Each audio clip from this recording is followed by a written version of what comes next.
Welcome to Spicer & Company. I'm Sean Spicer. And I'm Lindsay Keith. Well, it's the worst economic downturn in decades. But is the tide beginning to turn? That's the big question we're going to answer today. Yeah, and the person we're turning to for that answer is White House economic advisor Kevin Hassett. He's going to join us shortly to talk about everything from the struggles facing both workers and owners. Also joining us to talk about the economy is Ben Stein.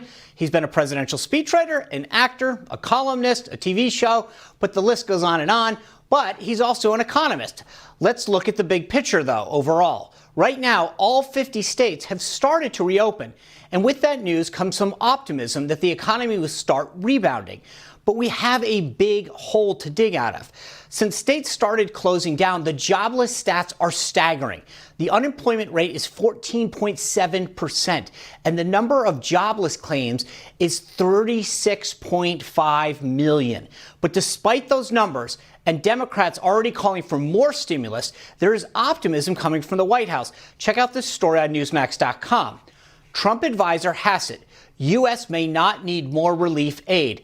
He says, quote, "It's been really encouraging to see how quickly businesses around the country have begun to ramp up.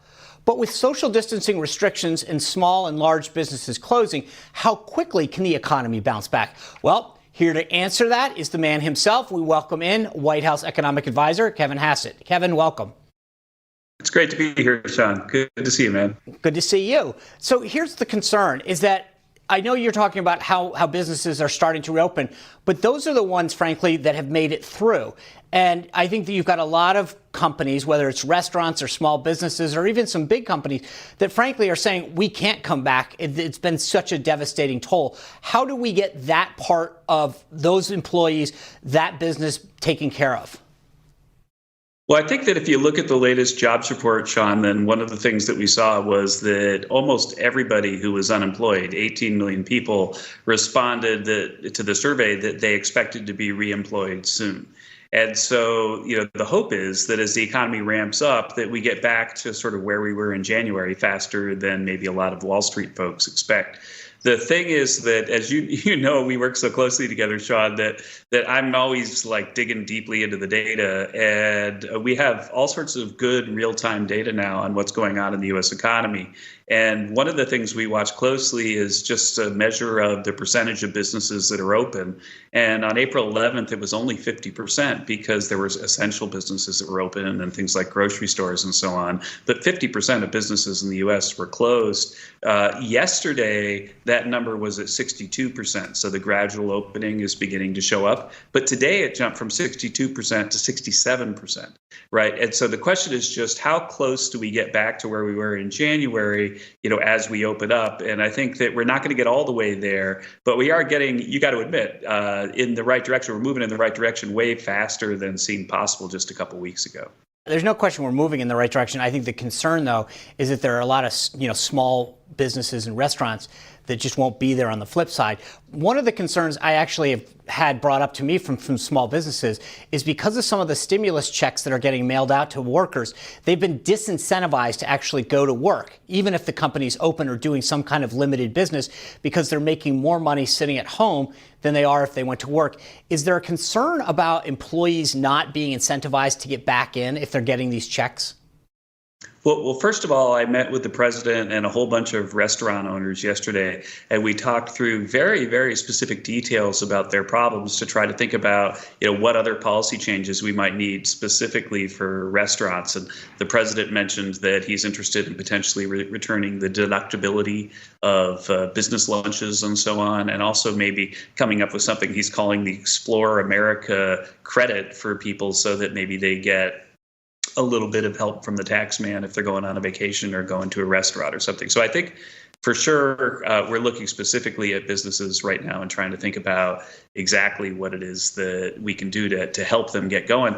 And if you think about it, I was actually really moved. I thought yesterday was one of the better meetings that we've had in a long time in the White House by the stories of the folks. And I don't know about you, Sean. Actually, let me ask you. My first job was in a burger chef. I was a burger. It wasn't a burger flipper because they had at Burger King this sort of conveyor belt you'd put the burger on and that it would cook. But I think so many Americans are so connected to the restaurants because that's where they get their first job, but also it's the center of so many communities. And so it's really essential that we get them going again. And the president, again, we met with some of the top restaurateurs yesterday for a very long time. It was like probably about 2 hours, and got lots of very specific policy ideas out of them about what we could do to open them up.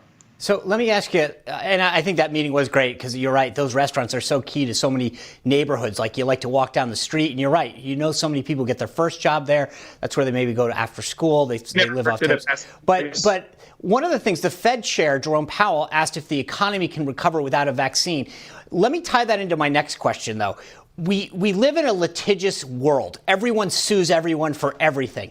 And right now, as these businesses open, whether it's a restaurant or a hotel or the airlines, are you concerned that now that Jerome Powell has gone out there and said that we may need a vaccine, that we're going to have this really litigious activity go on where everyone sues everyone because they went to a sporting event and caught COVID-19 and they want to sue the baseball team, or they go to a hotel and they want to sue the hotel? Without liability protection, are you concerned about how quick the economy can recover? Yeah, absolutely. And I don't know if Jay thinks there has to be a vaccine for the economy to recover. I mean, right now, the economy is moving in the right direction rapidly, and we don't have a vaccine yet. Hopefully we get one soon.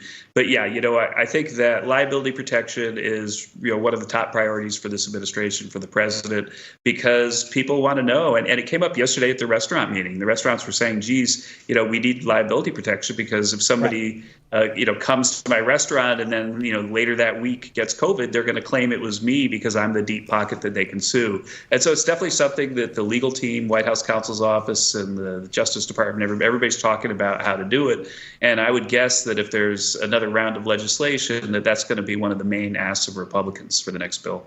It's got to be, Kevin. I know the Democrats are in the pocket of the trial attorneys, but you're absolutely right. I mean, any restaurant owner knows that just being threatened with a lawsuit could overwhelm them in legal bills. And so I think it's the right thing to do. The president and the Republicans on the Hill have to push for this because every business owner can't be looking over their shoulder wondering, am I going to get sued and can I afford, the legal bills that are going to go on?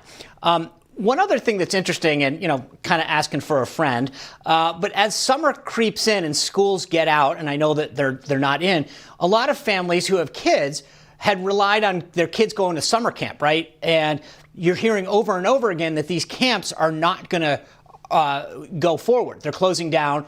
And so it's going to be an interesting dynamic, I think, because as parents start to have their jobs to come back and say, hey, come back into the office, you're going to have a situation for a while that's really clunky, where the parent can go back to work, but there's nowhere to put the child.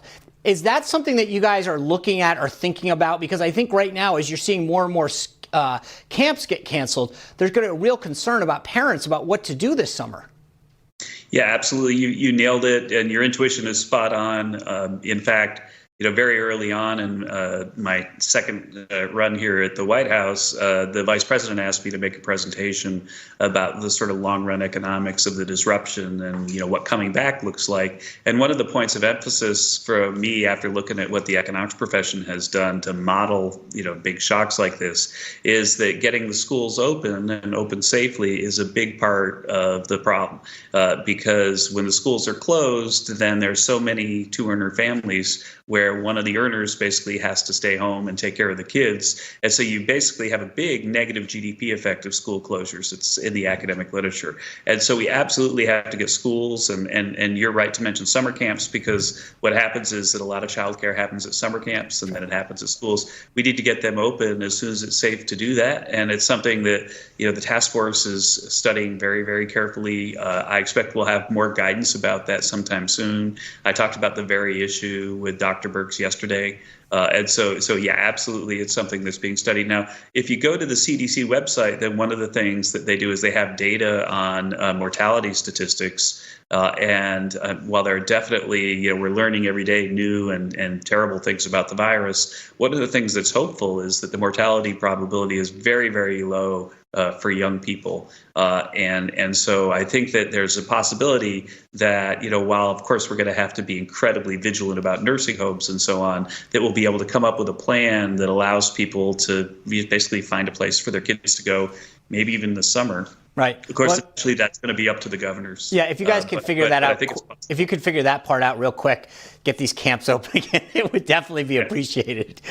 Anyway, I know you got your work cut out for you. Thank you for joining us, Kevin, and everything you're doing to help get the White House through this. Yep, thanks.